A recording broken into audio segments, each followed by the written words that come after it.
Naman ako sa kahabaan ng CM Recto, malapit sa UE.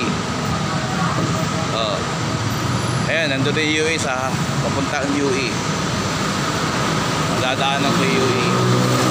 Wala na akong bigote, wala nang balbas, malinis na. Kami dadaan na kotse. Malinis na yan ako.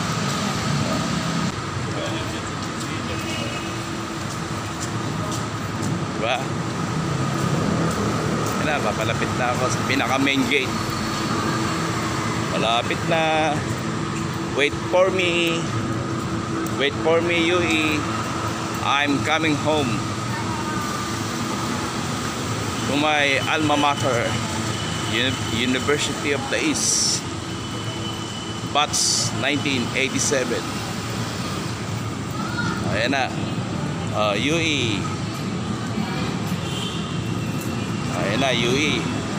Yun. Sa UE na ako. Umaraw na. Umaraw na siya, oh. Hindi na makulimlim eh. No? Ayan, oh. Okay? Alright.